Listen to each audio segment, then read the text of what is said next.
And just one day, my wife asked our daughter, if time and money were not a concern, what would you want to do? And she said, I would love to travel every country. Well, first she said, I would love to travel for every country, first class. First class. And spend 2 months there. Wow. So my wife, so they figured out what country. She said Egypt. Wow. So my wife, went to the library, picked out a bunch of different books on Egypt. And, over a course of a couple of weeks, they would, read these books about Egypt and study the food. And then on one of the days, we were here all day, my wife arranged the living room and the couch like a first class airplane. And she was like, what is it you like about first class? She's like, I like that you get to eat good food and watch a movie. Yeah. Right. So they, my wife cooked, lunch, and they sat on the couch that was there. They printed out tickets and they watched a movie on Egypt. Then they watched they watched a documentary, then they watched an animated movie. And then by the time I came home, my wife had learned, she got a couple of recipes from like Egyptian food. Wow. And we actually had to dress up.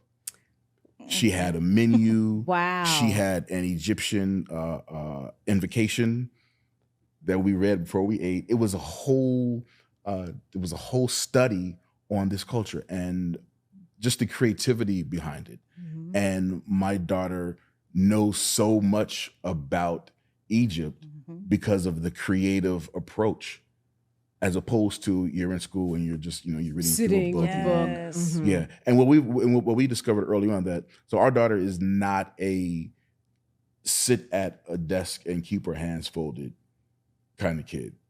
And I think there's something about, you're asking a 7-year-old to sit at a table all day and don't fidget, right? Don't move and don't talk, and that's not how kids are designed to learn. No, they need to move. Yeah, like even in Africa, like we were in circles. Like the way we were as tribes, like movement, dance is all a part of us. Yeah, and schools were made for the industrial age. People don't realize that the schools were made for the industrial age. It was to crank out factory workers.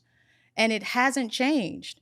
I was invited to speak at a conference in Miami. It's an education conference. I was sitting next to the woman, the district assistant to the Miami-Dade district, that's the third largest school district in the country. And she said that the school system is outdated. Wow. She admitted that it was the way that they're doing school, the calendar, everything about it, she said, is outdated.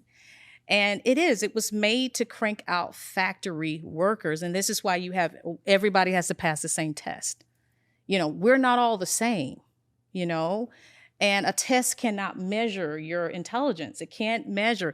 Passing a test means you can memorize, you can, And most times they teach to the test. And they're teaching to the test. Yeah. Yeah. And so the kids are just cramming all of this information in order to pass this test, and then they're not retaining it. What your wife is doing, what you all are doing with your daughter, that's learning. Yeah. And she's going to retain it. She's retaining it. Yeah. And I love that story. I love what you just shared, because that's what it's about. You're able to hear your children's heart, hear what they want to do, and then respond. Yes. Because you never know what you're extracting out of them. You're extracting gifts out of them. Yes. That is what nobody knows our children better than us. Yeah. And to be there in the moment and see, as opposed to her being at school, you're seeing her maybe what she's picking up or not or liking. You're able to have your eyes on her and know what's a good takeaway from